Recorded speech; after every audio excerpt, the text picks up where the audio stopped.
Bonjour, c'est Joël Bernard de moncoachdegolf.com. Alors aujourd'hui, je voudrais vous parler de chipping, c'est-à-dire les approches autour du green, et je voudrais illustrer ça avec le célèbre Tiger Woods, ni plus ni moins. C'est une vidéo que j'ai tournée avec mon smartphone lors de la Ryder Cup 2018 au Golf National. Donc j'avais la chance d'avoir un badge qui me permettait d'aller dans les cordes et donc d'approcher tous les joueurs, comme Tiger, comme l'ensemble des joueurs américains qu'on a d'habitude seulement l'opportunité de voir à la télévision, et là c'était quand même génial de pouvoir les voir en vrai à quelques mètres. Bref, ce que je voulais illustrer ici, c'est le thème justement de la séance numéro 9 de Home Coaching Live, dans lequel on va voir ce que j'appelle moi le style d'amplitude. Alors juste avant d'attaquer ça, pour vous montrer à quel point ça peut vous aider à trouver le bon dosage et le bon contact, j'aimerais vous porter votre attention sur la manière dont Tiger, on va dire, fait son petit échauffement juste avant le parcours.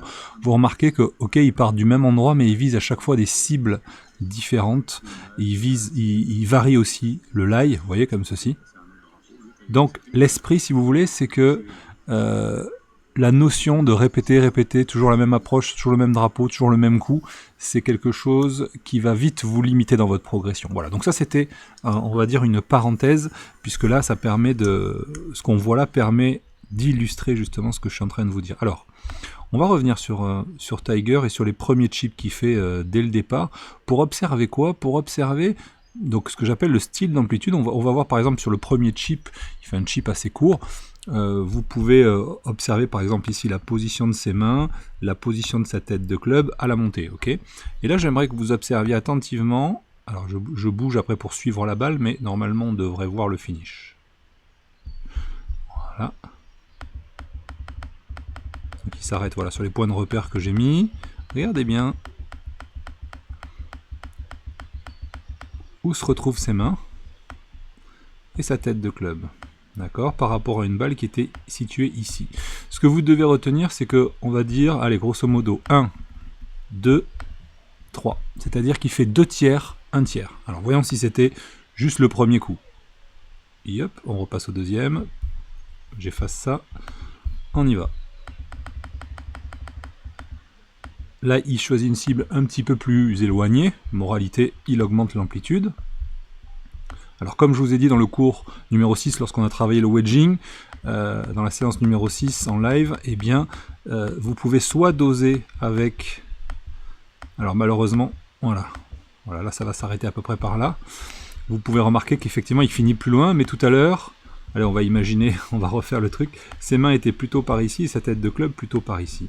On est là une fois de plus encore, 1, 2, 3, on est toujours sur cette proportion de 2 tiers, 1 tiers. Alors attention, ça ne veut pas dire qu'il faut que tout le monde doit chipper comme ça, mais vous avez très certainement dû entendre parler du fait qu'il fallait accélérer dans la balle, que si on ralentissait, etc., c'est pas bon. C'est effectivement juste. Simplement, beaucoup de golfeurs cherchent à traverser plus qu'ils ne montent. Or, il y a des styles de golfeurs qui sont ce qu'on appelle long court. C'est le cas de Tiger Woods. Lorsqu'il fait, même pour les sorties de bunker, je vais vous le montrer, parce qu'à un moment, ils se font, c'est assez marrant, ils se font un petit concours de sortie de bunker avec Patrick Reed. Regardez ici Patrick Reed, qui est au sommet, donc on va dire ses mains sont ici, sa tête de club est ici. Regardez le finish de Patrick Reed, c'est assez intéressant aussi. Voilà, hop. Attends, je vais peut-être prendre la suivante, voilà, hop. Parce que je bouge pas mal, je crois que je bouge un petit peu moins là, enfin j'espère, non. Ce qu'il refait, on revient en arrière, voilà, hop. Comme la vidéo est longue, elle fait 7 ou 8 minutes, mon ralenti est pas super performant. Je galère un peu pour arriver à montrer ce que je veux montrer, voilà, hop. Ici, regardez, il monte, on va dire, il doit faire une sortie assez longue. Hauteur d'épaule, je pense, tac, ici, tête de club là, regardez le finish. Si j'ai réussi à... Voilà, stop. Bon, il s'arrête ici. Regardez la différence, c'est-à-dire que sa tête de club est à hauteur des mains par rapport à la tête de club qui, tout à l'heure, était beaucoup plus haute. Regardez Tiger, il fait exactement la même chose. Il est plutôt sur un mode, toujours, pareil, long court. Ça ne veut pas dire que tous les pros jouent en long court, hein. C'est juste là, je vous montre 2 exemples qui sont un petit peu à contresens de ce qui peut être expliqué la plupart du temps, c'est-à-dire faire 1 tiers à la montée, 2 tiers au finish, c'est valable d'ailleurs au putting, hein, et faire... pour avoir une accélération, avoir un finish plus long que je vais y arriver. Là, voilà le finish de Tiger, regardez. Il est vraiment sur un mode long, court. D'accord. Et Patrick Reed également. Donc ce que j'aimerais, justement, c'est ce qu'on va travailler ce soir ensemble, c'est de définir et de vous aider à sentir si vous êtes meilleur en mode court-long ou en mode long-court. Vous allez voir qu'il y a une notion d'épaule motrice, c'est-à-dire qu'on va utiliser plus une épaule que l'autre. Voilà, là on voit, c'est ça que j'aurais dû vous montrer, c'est là où je bouge pas trop. On voit que là il s'arrête beaucoup plus court. Là je reste focus sur son geste, regardez, tac, tac.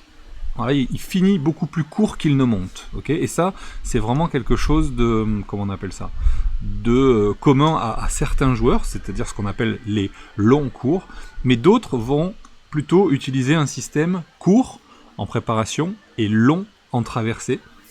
Et justement, c'est ce qu'on va voir ce soir, quel style d'amplitude vous avez, ça va améliorer instantanément, vous allez voir votre toucher, et ça va aussi améliorer instantanément votre dosage. Donc le matériel nécessaire, c'est tout simplement un sandwich et puis 3 balles de ping-pong ou 3 balles creuses si vous êtes à l'intérieur. Et si vous avez la chance de pouvoir suivre la séance en live depuis votre jardin, vous prendrez des vraies balles, c'est l'avantage. Je vous retrouve ce soir, 19h comme d'habitude. Et si vous n'êtes toujours pas inscrit, rejoignez-moi. Je vous coach pendant 7 jours pour la somme de 7 €. Profitez-en, c'est pendant la durée du confinement. Ensuite, ce sera terminé, donc profitez-en, travaillez votre golf avec nous. On est aujourd'hui, au moment où je tourne cette vidéo, on est pratiquement 650 golfeurs à se retrouver tous les soirs et à améliorer une fois notre swing, une fois notre putting. Et aujourd'hui, on va améliorer les approches avec le style d'amplitude court-long ou long-court. Je vous dis à ce soir, bye bye.